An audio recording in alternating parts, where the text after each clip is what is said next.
Hello everyone, this is doctor Mansi from Bharat homeopathy. आज हम बात करेंगे सीओपीडी के बारे में।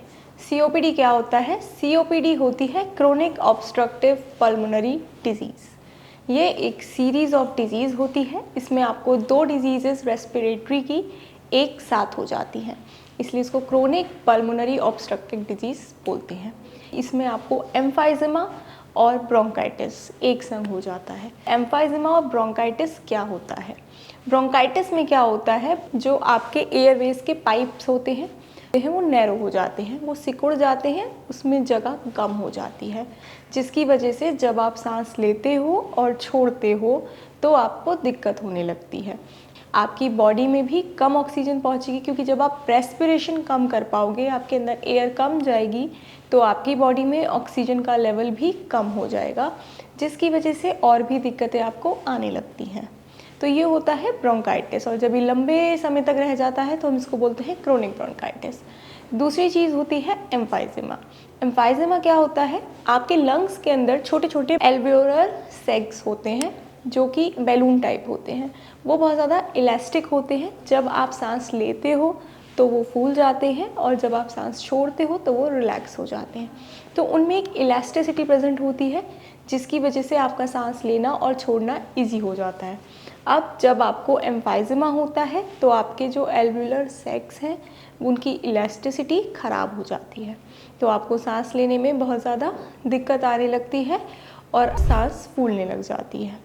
वही मैंने आपको बताया, ब्रोंकाइटिस में भी यही होता है। ब्रोंकाइटिस में लेकिन आपके एयरवेज के पाइप्स अफेक्टेड होते हैं, उसके जो सीलिया मसल्स होते हैं वो डैमेज होने लगते हैं, म्यूकस वहाँ पर जमा होने लगता है, और जो आपका पाइप है वो सिकुड़ने लगता है। तो बेसिकली सीओपीडी इन दो बीमारियों का कॉम्बिनेशन है। जब ये दोनों बीमारियाँ आपको साथ में हो जाती हैं तो हम उसको सीओपीडी कहते हैं। अब इसके क्या लक्षण आते हैं? मैंने आपको बताया, ब्रोंकाइटिस में आपका जो पाइप है वो सिकुड़ जाता है, और जो सीओपीडी का सबसे मेन सिम्टम होता है वो होती है खांसी।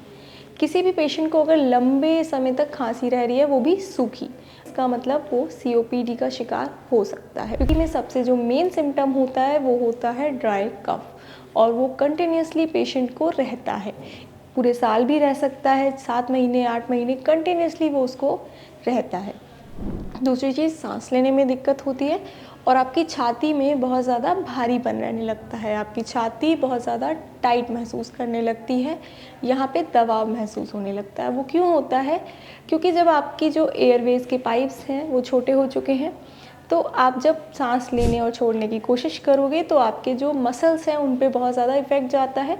रेस्पिरेटरी मसल्स को बहुत ज़्यादा काम करना पड़ता है, जिसकी वजह से आपकी छाती में दर्द रहने लगता है और वहाँ पे भारीपन आ जाता है। तो ये होती है सीओपीडी बीमारी और लक्षण।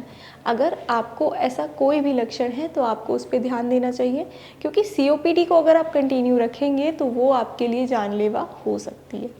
सीओपीडी बहुत वजहों से होती है। सबसे मेन कारण है वो है स्मोकिंग। चाहे आप एक्टिव स्मोकिंग कर रहे हैं या आप पैसिव स्मोकिंग कर रहे हैं।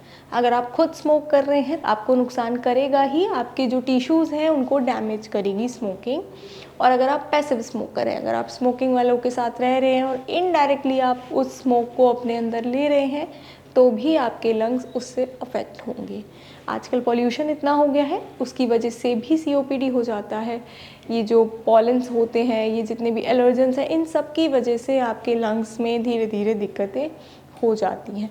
लेकिन सीओपीडी का मेन कारण स्मोकिंग ही है, चाहे वो एक्टिव हो या पैसिव हो। अगर आपको कोई भी ऐसा सिम्टम है तो आपको ट्रीटमेंट की ज़रूरत है।